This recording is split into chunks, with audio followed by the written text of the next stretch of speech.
Cool, guys. Thanks for joining us. After a 10-hour round trip on Tuesday night, that was well worth it. I'm sure you'll be delighted to be back at home this Saturday against Hartlepool. No, absolutely hate it. Of course we do. Yeah, it was a long old day. It were 2 days, to be fair. But listen, you're in a football club. You ain't going up there to build walls or lay concrete. You're out there to win games of football. So that's what we do. It really was a fantastic display on Tuesday night. 3 very well taken goals. After the Swindon game, Tom Cameron asked you if you've been telling the lads to shoot more, and you replied, yes, but now I might tell them to get them on target. They've certainly done that on Tuesday night. Is that sort of something that you've been noticing more? Or it's for practicing, isn't it? You've got to practice. You've got to practice and you practice. And when you think you practiced even more. And if that's the boys that are scoring the goals, if they're in and around the box, that's their job. That's what they get paid for, or that's what they get dropped for if they don't. That's the rules of the business. The same way as Tony Craig and the boys at the back, Jordan and George and Nick Cerulli, if they don't defend well, then they get highlighted in the last minute of games. But sometimes it ain't their fault. It's a team. We win as a team and we get beat as a team. Let's hope we win more than we get beat. It's only the second time in the league that we've won a game by more than 2 goals. Is that something that you take a lot of notice in, or is it more the case of as long as we win and you don't care how we win? Couldn't give a monkeys, mate. No. The more you get, obviously, you're creating chances. We create. I'll tell you what, if we converted half the chances that we did, we'd be scoring a lot more than 3-1 every week. And that's what we got to put right. You know, we are creating the chances, and you know, people. It's one of them. We get accused of conceding and this and letting this one. Of course, you know that's a wrong thing to do. But the boys are sticking the ball up in the net up at one end. We've got to make sure we keep it out down the other end. Otherwise, it's pointless. And obviously, it was great to see Rem get on the score sheet. Obviously, two starts for him. You know, in his first 2 games. I'm sure you're delighted that he's rewarded you with that with a very special goal on Tuesday night. No, not really. That's what I brought him in for. He's got to do more of that now. You know, don't look at that 1 goal and think that's the end of his party, because he ain't even started yet. When he can do that for 90 minutes, when he's earned the right to do that for 90 minutes, and all these people that was telling me why have I brought him in, can't score, can't do this, didn't do it at Salford, didn't do it at Bradford. I saw something in the boy, and he's worked hard when he's with us, but he knows he's got a hell of a lot more to do, and he's got a hell of a lot more to give, I think. I remember him in his QPR days, £quarter of rubbish, and that was the days when you were scoring for fun, wasn't it? Yeah. So you know, it's like them all again. You've got to know your players, and fortunately or unfortunately, I do know. And really, you know, don't judge him on that goal. Judge him on the other 20 he's going to get by the end of the season. No pressure. Yeah, we touched on the fans on Tuesday night, and they'll be right back here on Saturday supporting us. You know, fantastic home support and away support we've had so far this season. And any other support. All well done. All the support they can give you. Yeah, no, listen, I spoke to a lot of them at the game, and they was just saying on some of the websites about Remy before the game started, and I said, don't worry about that.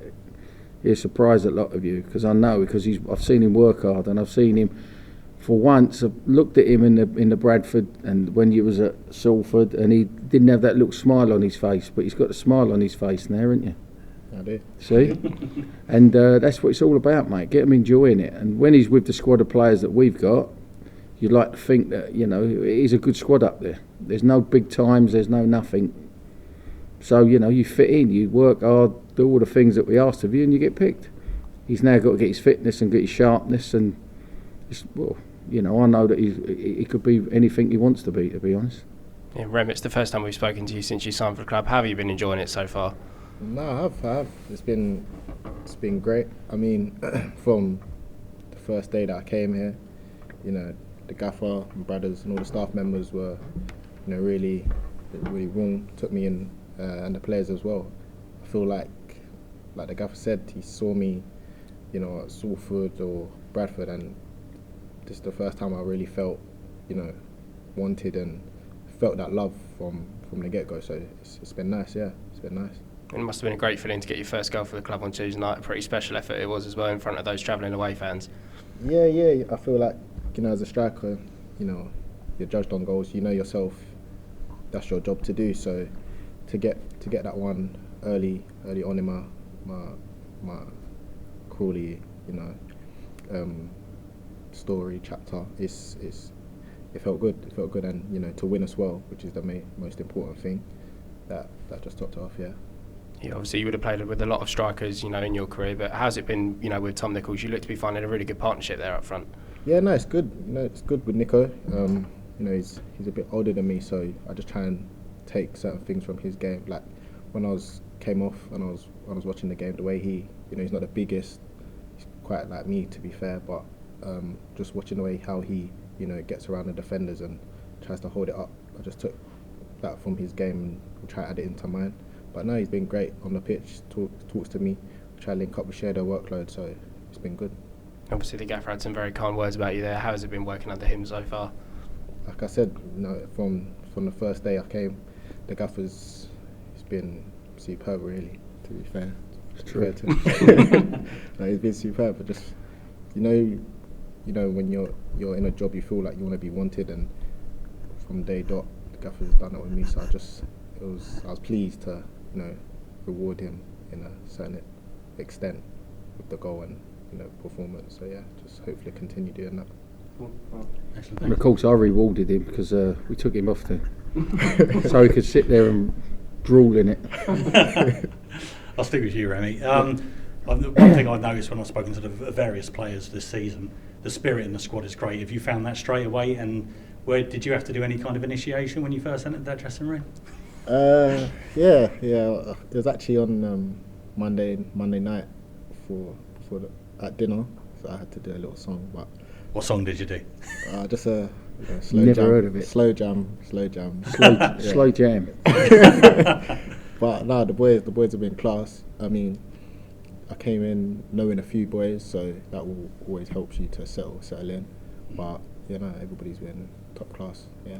Yeah, and going back to that goal on Tuesday night, when you picked up the ball, did you only have one thing on your mind? Or? Yeah. I mean, I saw I can't remember his name, but the four who slipped or let it run across him, he was like the only one close to me. And then I see the centre back, and I thought, we spoke about him before the game, like you can't really run that strong. So I thought, I've got him here. So when I picked up, I just thought, just drive with it, just keep driving. Then the space started to open up, and I thought, this is my chance. Yeah, and there's no better way of winning over the Crawley Town fans, I suppose. Yeah, no, it felt good, in front of them as well. So it felt really good, yeah. Excellent. And ambitions for the rest of the season, just play as much as you can and score as many goals, I assume. Yeah, just keep working hard. Like the gaffer said, I still need to build up my fitness. I'm aware of that myself. So just try and give it all in the minutes that I get, and hopefully that will come with good performances and goals. Excellent. Thanks, Remy. John, how impressed have you been? I know you've sort of touched on it already, but just with Isaac and Remy, you've started in both first two games they've been here, and how impressed have you been with them? Good, as I say, you try not to bring in bad players. They got to be better than what we got, or influence games in different ways, as Rem just said there. We do work on things. People think, I don't know whether they think we just turn up on a Saturday sometimes, but we do look at the opposition. We do try and highlight weaknesses, and exactly the same way as teams do that to us. So that's where your spirit and your belief and all these things that you're not supposed to have anymore in this so-called modern world, rather than sitting there moping about things, get your finger out and let's work on the stuff that we do. And then I know our spirit and everything else that will get you through it. That's just a give me. You've got to have that. You've got to work hard.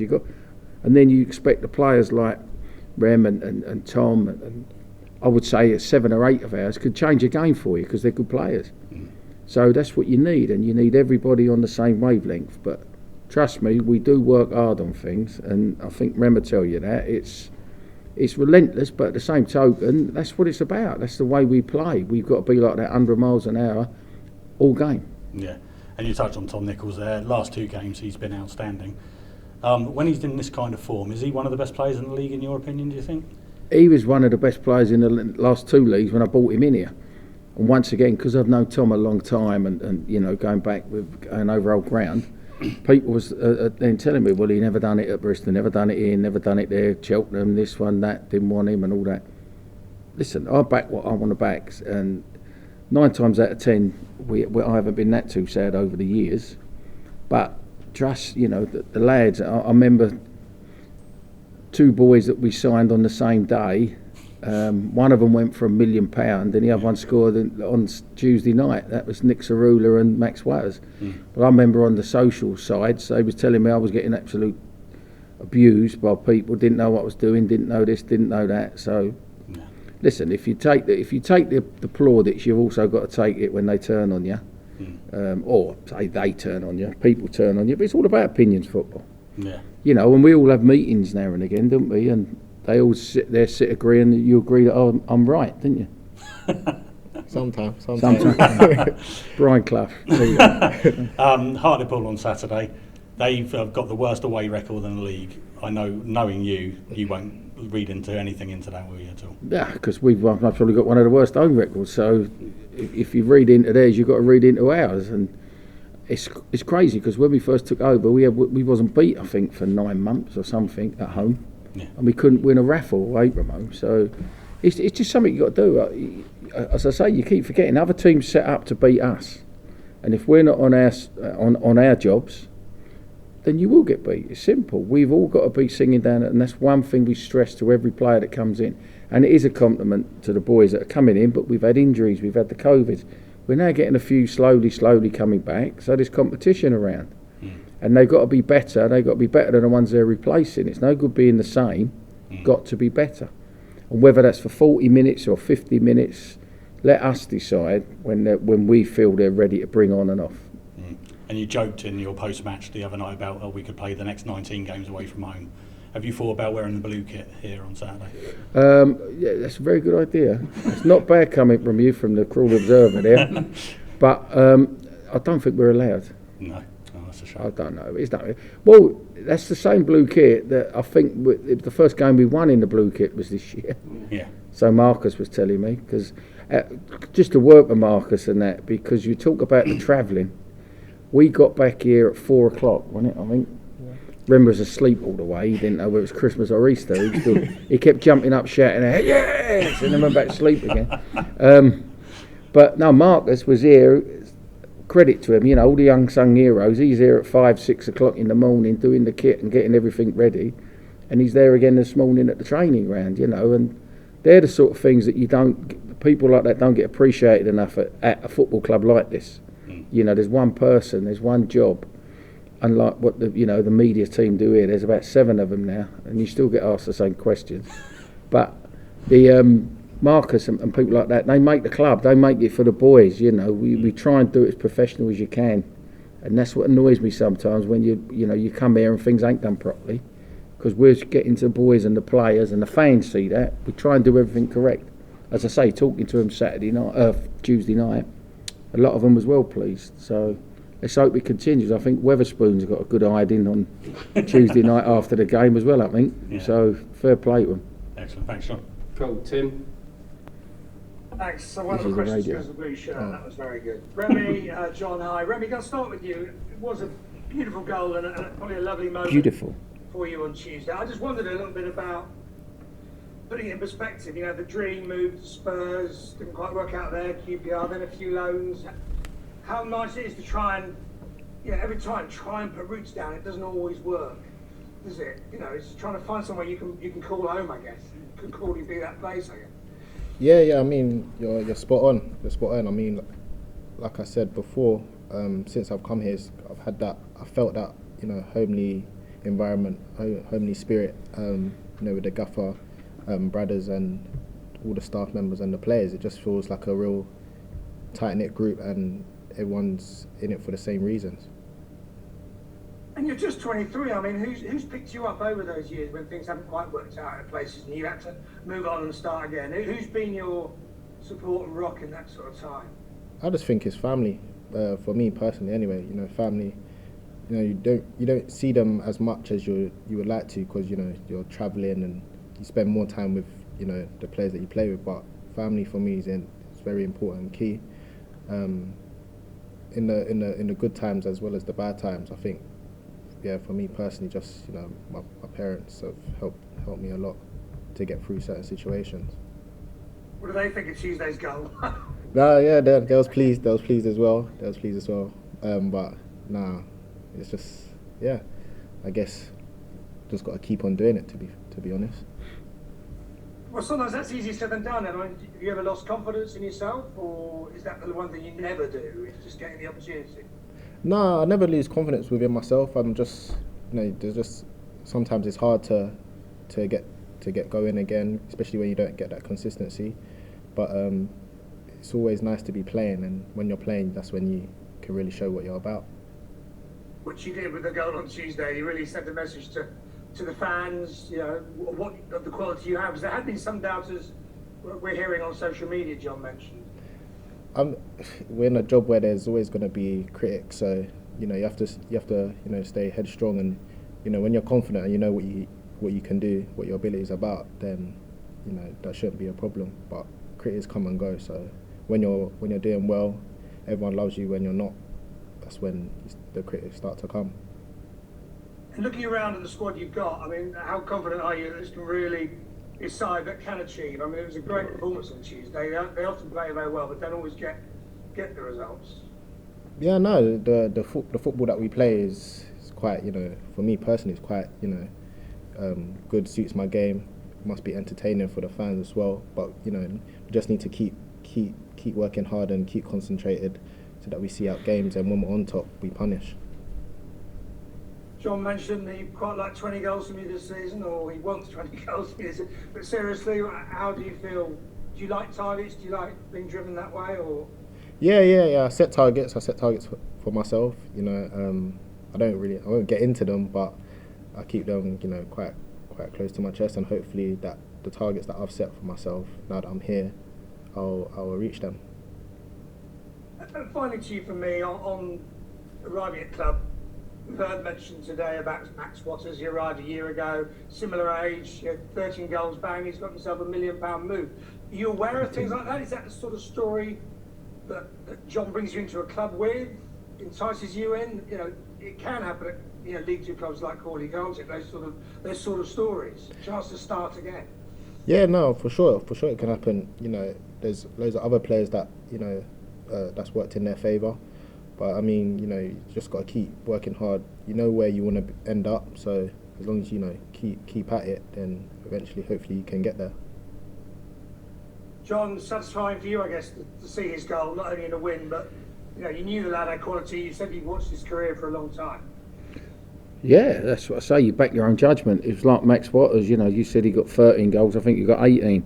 So it's lucky I watched him a lot longer to score the extra 5 goals. But no, listen, it's what you see, but we're a club, and I've done it quite a few other places, and I've seen it over the years. You get kids, well, he's not a kid anymore, but when they're kids and they get released by these big clubs, or so-called big clubs, that they don't really give a monkey's about them afterwards, and you have your couple of years of everybody hates you and you don't want to play and all this. It's giving them the opportunity and that incentive, and you make sure that you set them targets which are achievable. Because if you don't set something that's achievable, you're just doing it to talk the talk, and you just become another. I was going to swear then, but you just become someone else who don't tell the truth. And we try not to do that. And sometimes I get myself into trouble by telling people the truth, but I'd rather them know the truth and find out that I'm a lying to them, because then you lose the respect of everybody. And the one thing that we've got where we are now is respectable. I like to think from top to bottom. And that, I think that shines through in our performances. We keep saying it, we don't go out to play bad, but if we play bad, get on to the next one. Because, I'm too quiet in the dressing room afterwards and that, and if we, there's times in that, but, because we let ourselves down, you let the fans down, you let the standards down, and our standards have got to be top up there, because we've got the good players that do that. And if you come up against a better side and get beat, then you're getting beat honestly. Don't get beat for being lazy, don't get beat for being not fit, don't get beat for thinking that you've arrived. He's got one goal now, he can go one way or the other now. He either kicks on or he sits back and goes, I've got my one goal, I can drink in Weatherspoons and all round Crawley now because they'll remember that goal. No, you want to be remembered. Hopefully you're talking here next week and going, what, them 2 goals he got last week on Saturday, or the 4 goals he got. But don't underestimate Hartlepool. Very, very, very good footballing people up there. I like the club. I've always have liked Hartlepool. And like I say, anything where Brian Clough could go and cut his teeth, and with the people that are around there, the philosophies don't change up there. They're a good football environment. Remy, I remember Nick Cirillo, I think on Tuesday after his goal, saying how proud he was of your goals. And I guess would you overlapped at Spurs? He said he certainly knew you from before. He was particularly pleased to see that goal. Yeah. Me and Nick, we go back a long way. He was with me at Spurs, and like I feel like we're kind of in the same boat. Didn't work out at Tottenham, but we've had to go a different route, and at this moment in time, we're doing all right for ourselves. Yeah. Great, thank you guys. Good luck on Saturday. Yeah, they say Tottenham. I think it's Tottenham's loss, because we sometimes you get it's called the bombers. Obviously, they've been bombed, and we laugh about it now but at the time, telling you, it hurts like hell. And to come back from that, we talk about mental issues. You talk about this. Some people go really down in the pit, so it's never ever easy. So if we're known as a chance that we give a club a chance. Lee's been doing it most of his life, and let's hope they repay it, because you want to see I want to see Tottenham buy him back. That's the aim. That's always been my aim whenever you've left places. Let's go around and shove it straight up their jacksies, in a nice word.